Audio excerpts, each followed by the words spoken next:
الحمد لله نحمده ونستعينه ونستغفره ونؤمن به ونتوكل عليه ونعوذ بالله من شرور أنفسنا ومن سيئات أعمالنا من يهده الله فلا مضل له ومن يضلله فلا هادي له ونشهد أن لا إله إلا الله وحده لا شريك له ونشهد أن سيدنا ومولانا محمدا عبده ورسوله أما بعد فأعوذ بالله من الشيطان الرجيم بسم الله الرحمن الرحيم قل إن كنتم تحبون الله فاتبعوني يحببكم الله ويغفر لكم ذنوبكم والله غفور رحيم قال النبي صلى الله عليه وسلم من أحب سنتي فقد أحبني ومن أحبني كان معي في الجنة صدق الله العظيم وصدق رسوله النبي الكريم اللهم صل على محمد وعلى آل محمد كما صليت على إبراهيم وعلى آل إبراهيم إنك حميد مجيد اللهم بارك على محمد وعلى آل محمد كما باركت على إبراهيم وعلى آل إبراهيم إنك حميد مجيد۔ اللہ تعالیٰ کا بہت بڑا احسان ہے کہ اس نے ہمیں اپنی توحید کی پہچان اور اپنی توحید کی قدر اور عظمت ہمارے دلوں میں پیدا فرما دی ہے۔ رسول اکرم صلی اللہ علیہ وآلہ وسلم نے ارشاد فرمایا، تمام حدیث کی کتابوں میں جو مستند کتابیں ہیں ان میں یہ حدیث موجود ہے۔ آپ علیہ الصلاۃ والسلام ارشاد فرماتے ہیں، افضل ما قلت انا والنبیون قبلی، سب سے افضل ترین کلمہ جو میں نے کہا، یعنی کس نے فرمایا کلمہ زبان سے ادا کیا؟ حضرت محمد مصطفیٰ احمد مجتبیٰ صلی اللہ علیہ وآلہ وسلم نے۔ سب سے افضل کلمہ جو میں نے کہا اور مجھ سے پہلے تمام نبیوں نے کہا، وہ کون سا کلمہ ہے؟ ارشاد فرمایا، قول لا الہ الا اللہ۔ سب سے افضل کلمہ کون سا ہے؟ لا الہ الا اللہ۔ نبی علیہ الصلاۃ والسلام نے ارشاد فرمایا، تمام نبی دنیا میں اس کلمے کی دعوت کے لیے تشریف لائے، توحید سمجھانے کے لیے آئے۔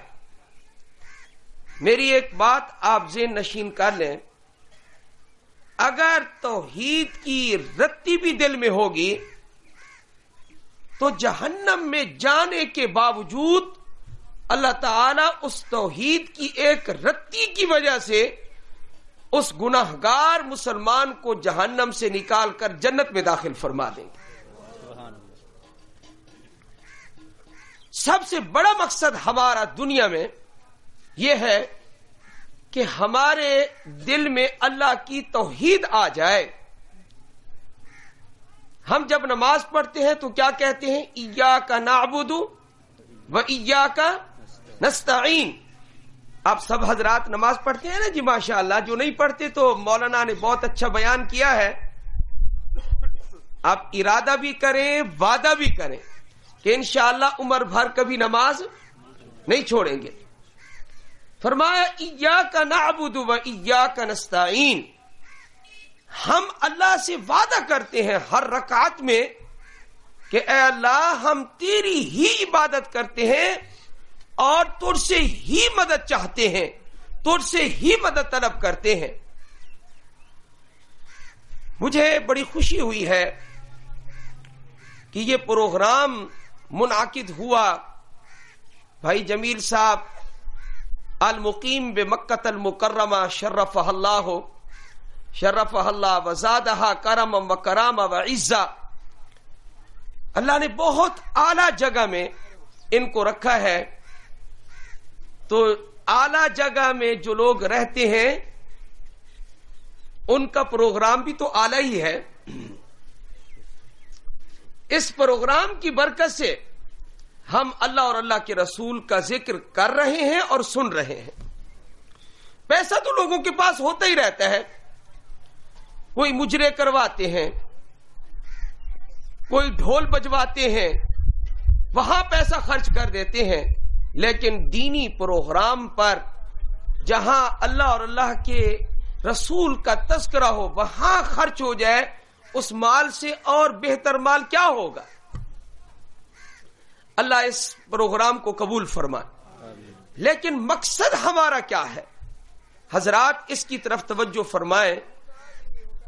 ہماری یہ پیشانی کہاں جھکنی چاہیے؟ اللہ کے سامنے. اللہ کے علاوہ کوئی ہمارا مشکل کشا نہیں. اللہ کے علاوہ کوئی بیٹے بیٹیاں دینے والا نہیں. روزی تنگ ہو تو اللہ کے علاوہ کوئی فراخ کرنے والا نہیں. اگر بیماری ہو تو اللہ کے علاوہ کوئی شفا دینے والا نہیں. اگر آپ نوکری چاہتے ہیں تو آپ اللہ کی مدد کے سوا کامیاب نہیں ہو سکتے. یہ اللہ آپ کی مدد کرے گا تو آپ کا اور میرا بیڑا پار ہو جائے گا. ایاک نعبد و ایاک نستعین. ایک واقعہ میں نے پڑھا، میں حیران ہو گیا. حضرت تھانوی نور اللہ مرکزہ لکھتے ہیں کہ ایک اللہ والے فوت ہوئے. اللہ تعالی نے ان سے پوچھا میرے لیے کیا لائے ہو؟ آپ حضرات کی توجہ ہے نا جی؟ کیا لائے ہو؟ تو اللہ والے نے کہا توحید. اللہ والے نے کیا کہا؟ آپ کے لیے کیا لایا ہوں؟ توحید.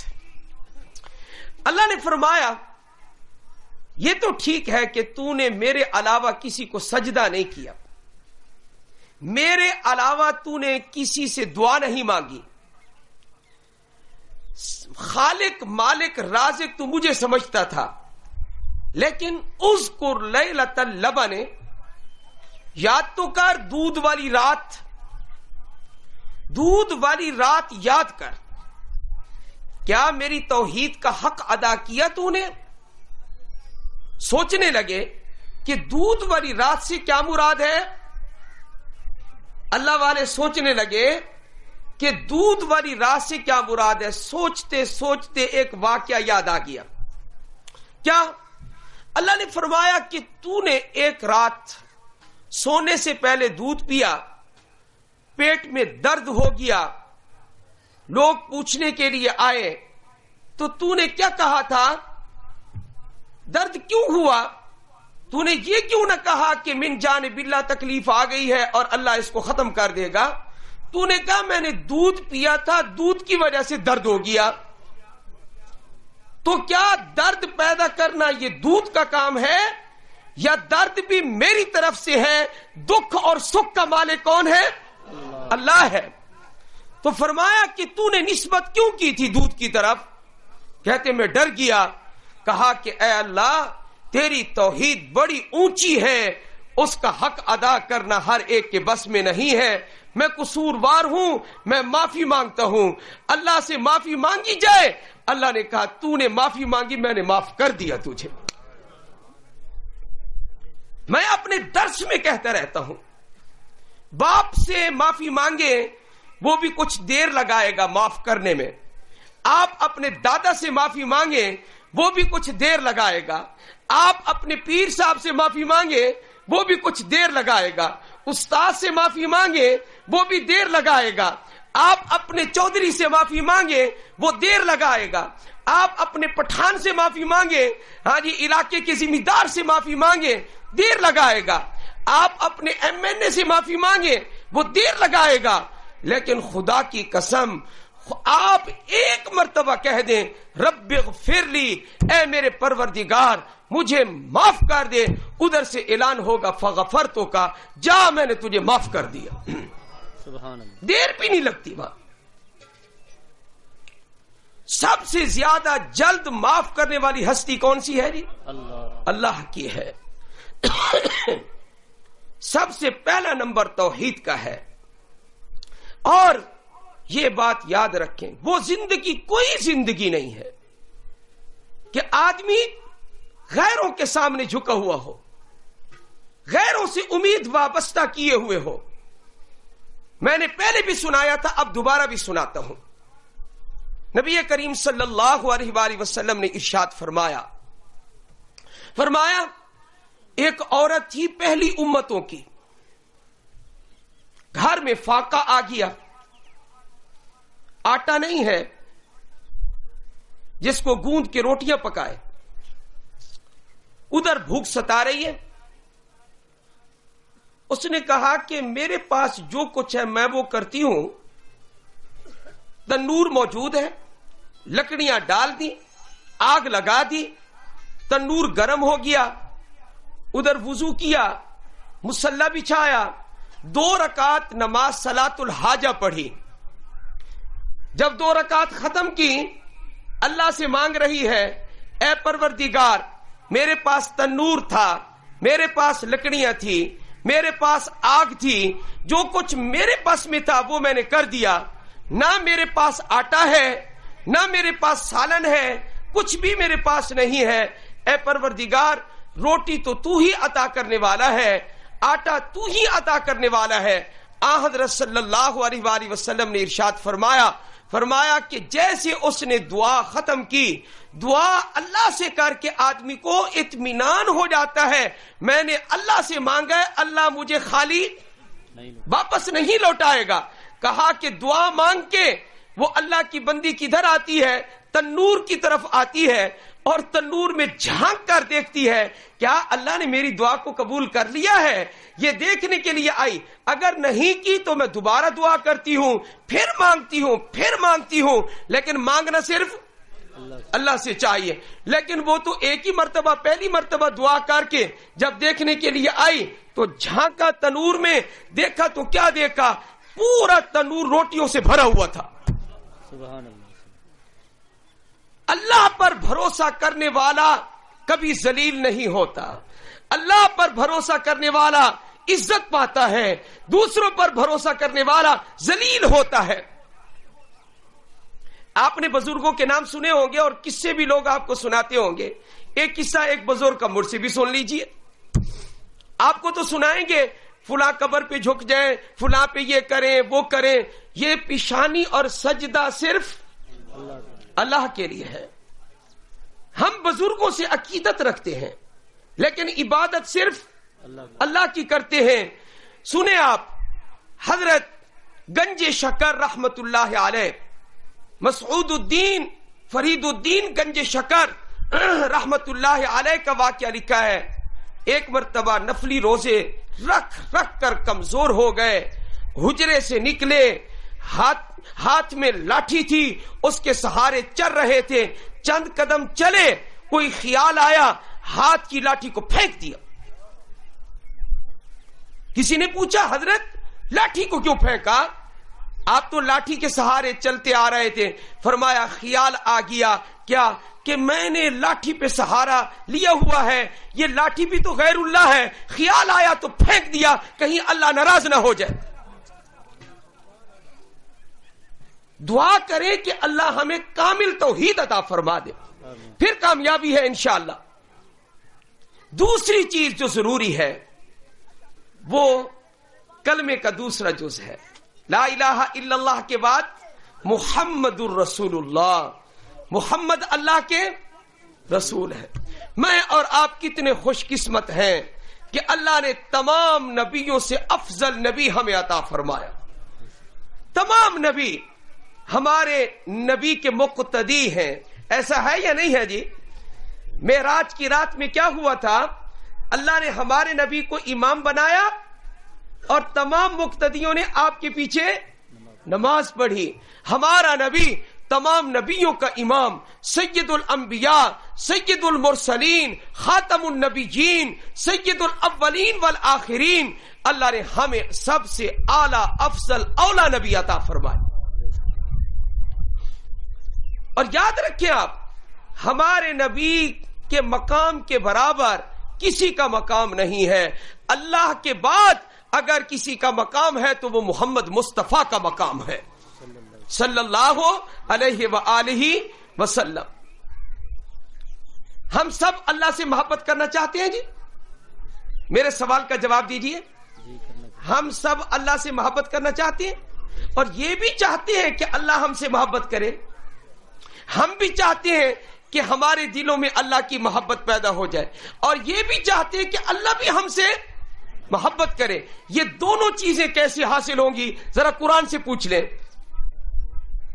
قرآن کہتا ہے تم بھی اللہ سے محبت کرنے لگو گے اور اللہ بھی تم سے محبت کرے گا۔ ایک کام کر لو، صرف ایک کام کر لو، ایک کام۔ اگر آپ حضرات ناراض نہ ہو تو میں وہ کام آپ کو بتاتا ہوں، ذرا توجہ کیجئے کہ وہ کام کون سا ہے۔ اللہ کرے مجھے اور آپ کو عمل کی توفیق ہو جائے۔ وہ کام کون سا ہے کہ ہم بھی اللہ سے محبت کرنے والے بن جائیں اور اللہ بھی ہم سے محبت کرے۔ بالفاظ دیگر ہم بھی اللہ کے محب بن جائیں اور ہم اللہ کے محبوب بھی بن جائیں۔ قرآن کریم کی آیت پڑھ لیں۔ قل، اے حبیب صلی اللہ علیہ وسلم آپ کہہ دیجئے، ان کنتم تحبون اللہ، اگر تم اللہ سے محبت کرنا چاہتے ہو، فاتبعونی، تو میری اتباع کرو۔ کس کی اتباع کرنی ہے جی؟ دنیا میں آپ کیوں تشریف لائے تھے؟ آپ علیہ السلام دنیا میں کیوں تشریف لائے تھے؟ آپ صلی اللہ علیہ وسلم اس لیے دنیا میں آئے کہ لوگ میری اتباع کریں، اطاعت کریں، پیروی کریں۔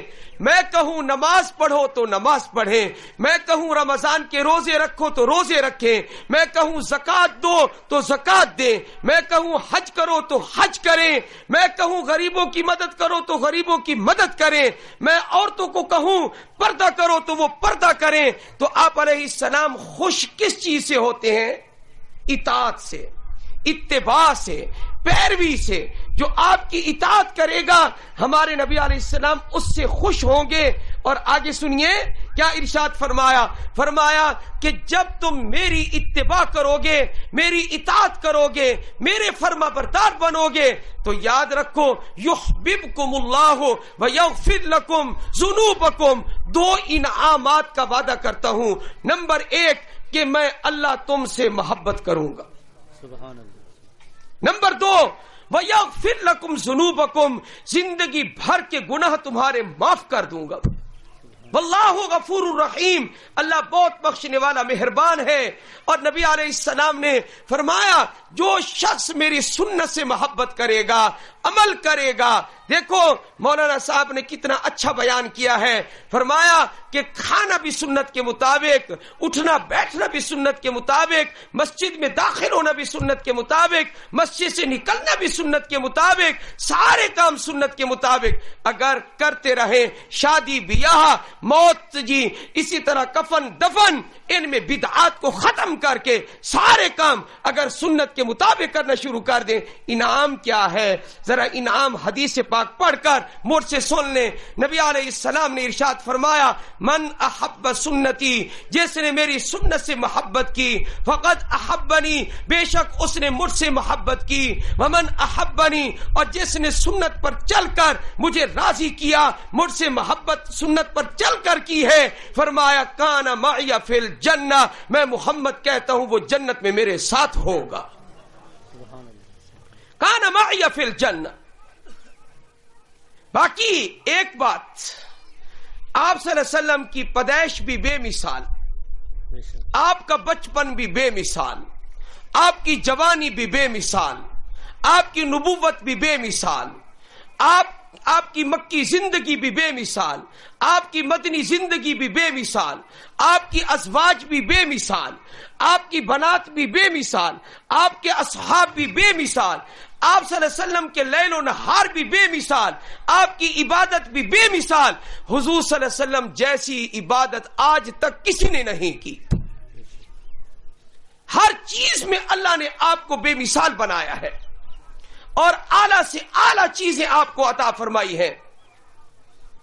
ولادت کا ذکر کرنا ازدیاد محبت کا سبب ہے، سب محبت اس سے بڑھتی ہے، لیکن اس کے ساتھ ساتھ دیکھنا یہ ہے کہ آپ کس مقصد کے لیے دنیا میں تشریف لائے تھے۔ آپ توحید سمجھانے کے لیے آئے تھے۔ اگر محبت تو ہو لیکن توحید نکل جائے، مقصد نکل جائے تو آدمی جی خالی ہو جاتا ہے۔ آدمی کو محبت کے ساتھ ساتھ توحید کا دامن کبھی نہیں چھوڑنا چاہیے، توحید کو آخر دم تک پکڑنا ہے اور توحید پر قائم رہنا ہے۔ ایک واقعہ ازدیاد محبت کا میں بھی آپ کو سنا دوں۔ قبیلہ بنی حوازن پر حضرت صلی اللہ علیہ وسلم اور صحابہ نے جب حملہ کیا، جنگ ہوئی بنو حوازن کے درمیان اور مسلمانوں کے درمیان، اللہ پاک نے فتح عطا فرمائی۔ فتح ہوئی، بہت سے اونٹ، بہت سی بکریاں، بہت سی لونڈیاں، بہت سے غلام حضرت صلی اللہ علیہ وسلم کے قبضے میں آئے بطور مال غنیمت۔ مال غنیمت آپ کے پاس جمع ہو گیا۔ یہ واقعہ سننے کا ہے، آپ حضرات پوری توجہ رکھیں۔ فرمایا کہ جب مال غنیمت آپ صلی اللہ علیہ وسلم کے پاس بہت زیادہ آ گیا بنو حوازن کا، تو جو لونڈیاں تھیں، جو گرفتار ہوئی تھیں عورتیں، مسلمانوں کے لیے وہ لونڈیاں تھیں، آپ صلی اللہ علیہ وسلم کے سامنے پیش کی گئی عورتیں۔ یہ عورتیں پکڑی گئی ہیں، دشمنوں کی عورتیں پکڑی گئی ہیں۔ اللہ اکبر کبیرہ، کیونکہ صحابہ جتنا مال غنیمت ہاتھ میں آتا تھا، ایک ایک چیز آپ صلی اللہ علیہ وسلم کے سامنے لا کر رکھ دیتے تھے، پیش کرتے تھے۔ یہ مرد پکڑے گئے، یہ خواتین پکڑی گئی ہیں، اور یہ اونٹ ہیں، یہ بکریاں ہیں، یہ سونا ہے، یہ چاندی ہے۔ کبھی کسی صحابی نے مال میں خیانت نہیں کی۔ صحابہ سچے تھے، صحابہ امانت دار تھے۔ سچے اور امانت دار کیوں تھے؟ اس لیے کہ ان کے استاد بھی سچے اور امانت دار تھے، حضرت محمد مصطفیٰ احمد مجتبیٰ صلی اللہ علیہ وآلہ وسلم۔ صدق کا سبق، امانت کا سبق انہوں نے آقا انعامدار سے سیکھا ہے، رحمت للعالمین سے سیکھا ہے۔ ایک عورت آپ کے سامنے لائی گئی، آپ علیہ الصلوۃ والسلام نے اس کو پہچانا نہیں، اس نے آپ کو پہچان لیا، اس نے پہچان لیا، لیکن آپ نے نہیں پہچانا کہ یہ عورت کون ہے۔ جب اس نے آپ کو دیکھا، تمام خواتین جو دشمنوں کی تھیں سامنے لائی گئی کہ یہ جناب یہ کفار کی عورتیں ہیں، تو ان میں ایک عورت آپ کے سامنے آئی، اس نے آپ کو پہچانا، آپ نے نہیں پہچانا، اس نے پہچان کرائی۔ کیا کہتی ہے؟ اے محمد، سب کہہ دیں صلی اللہ، اے محمد صلی اللہ علیہ وسلم، آپ نے مجھے نہیں پہچانا؟ آپ علیہ السلام نے فرمایا نہیں، میں نے نہیں پہچانا تجھے۔ اچھا، آپ نے مجھے کیوں نہیں پہچانا؟ جب اس نے جملہ بولا تو میرے بھائیو حضور کے آنسو ٹپک پڑے، میرا نبی رو پڑا، آنسو بہ پڑے، پرانی یادیں تازہ ہو گئیں۔ کیا کہتی ہے وہ عورت؟ وہ کہتی ہے آپ نے مجھے نہیں پہچانا، میں آپ کی بہن شیما ہوں۔ آپ کو پتہ ہے حضور کی بہن شیما بھی ہے؟ نہیں پتا آپ کو؟ حضور کی ایک بہن کا نام شیما ہے، یہ رضائی بہن ہے، یہ دودھ شریک بہن ہے۔ کس کی؟ حضور اکرم صلی اللہ علیہ وسلم کی۔ حضرت حلیمہ سعدیہ، حضرت اماں سعدیہ کی بیٹی ہے۔ جس عورت کا دودھ میرے نبی نے پیا وہ کتنی بابرکت عورت ہوگی۔ میں مدینہ منورہ میں جب گیا تو سیدنا عثمان رضی اللہ تعالیٰ عنہ کی قبر پر حاضری کے بعد مجھے قاری جعفر صاحب ہیں، وہ لے گئے، ادھر آؤ میں آپ کو ایک قبر پر لے جاتا ہوں۔ لے گئے، مجھے کیا کہتے ہیں، یہ قبر آپ نے دیکھی ہے؟ میں نے کہا جی، اشارہ کیا ہے قبر کی طرف۔ کہتے ہیں یہ قبر آپ دیکھ لیں ذرا۔ میں نے دیکھی، میں نے پوچھا آپ یہ قبر مجھے دکھا رہے، بتائیں تو صحیح یہ قبر ہے کس کی؟ انہوں نے کہا یہ ہمارے نبی کی والدہ حضرت حلیمہ سعدیہ کی قبر ہے، جنت البقیع میں قبر ہے ان کی۔ مکے والے بھی بیٹھے ہیں، مدینے والے بھی بیٹھے ہیں، پتہ تو ہے ان کو سب کو۔ آپ حضرات کے سامنے میں ذکر کر رہا ہوں ان باتوں کا۔ حضرت حلیمہ سعدیہ کی قبر وہیں ہے۔ ہماری تمام مائیں ازواج مطہرات کی قبور وہاں موجود ہیں، سوائے حضرت میمونہ کے اور حضرت خدیجۃ الکبریٰ کے۔ حضرت خدیجۃ الکبریٰ کی قبر مکۃ المکرمہ میں ہے، حضرت میمونہ کی مقام شریف میں ہے، باقی ازواج مطہرات سب کی سب جنت البقیع میں ہے۔ تو اس عورت نے کیا کہا؟ آپ صلی اللہ علیہ وسلم کو موضوع دوسری طرف جا رہا تھا۔ کیا کہتی ہے؟ آپ نے مجھے نہیں پہچانا، میں کون ہوں؟ حضور صلی اللہ علیہ وسلم نے فرمایا ہاں میں نے نہیں پہچانا۔ کہا میں شیما ہوں، آپ کی رضائی بہن ہوں۔ حضور اکرم صلی اللہ علیہ وسلم نے سن کر آپ کے آنسو نکل آئے، رو پڑے آپ صلی اللہ علیہ وسلم۔ اس کے بعد کیا ہوتا ہے؟ اس کے بعد کہتی ہے کہ اگر آپ کو ابھی کچھ شک ہو تو کوئی نشانی دکھا دوں۔ یہ کس نے کہا؟ بہن نے۔ میں آپ کو کوئی نشانی دکھاؤں؟ آپ صلی اللہ علیہ وسلم نے فرمایا ہاں کوئی ہو نشانی تو بچپن کی دکھاؤ۔ اس نے اپنی انگلی آگے کر دی اور کہا یہ انگلی کو دیکھو، میری انگلی کو۔ بہن دکھا رہی ہے ہمارے نبی صلی اللہ علیہ وسلم کو اپنی انگلی، یہ انگلی ذرا دیکھو نا۔ انگلی دکھائی تو اس کے اوپر نا جس طرح بچہ کبھی دانت مار دیتا ہے اور کاٹ دیتا ہے، کاٹنے کا نشان موجود تھا۔ فرمایا میں جب تجھے گود میں لیتی تھی اور تجھے میں لوریاں دیتی تھی، ایک مرتبہ تو نے میری انگلی پہ دانت کاٹا تھا، یہ وہ نشان موجود ہے۔ آپ صلی اللہ علیہ وسلم کے آنسو رواں ہو گئے، آپ رو رہے ہیں، وہ بچپن کی یادیں تازہ ہو گئیں۔ میرے نبی کو اپنا بچپن سارا یاد آ گیا۔ میری ماں حلیمہ بھی تھی اور یہ شیما، جب میری ماں ادھر ادھر جاتی تھی تو گود میں مجھے اٹھا لیتی تھی۔ اور ساتھ ہی پتہ کیا کہا؟ آپ حضرات توجہ کریں تو ٹھیک ہے ورنہ میں بند کر دوں۔ توجہ ہے آپ حضرات کی؟ کیا کہنے لگی؟ شیما کہتی ہے تجھے یاد ہے جب میں آپ کو گود میں لے کر ایک گیت گایا کرتی تھی، ایک عربی کا ایک منظوم قصیدہ تھا، وہ میں پڑھا کرتی تھی، وہ یاد ہے آپ کو؟ کاشیما سنا وہ کیا تھا؟ تو حضور صلی اللہ علیہ وسلم نے سنا تو آپ نے درود شریف پڑھ لیجیے۔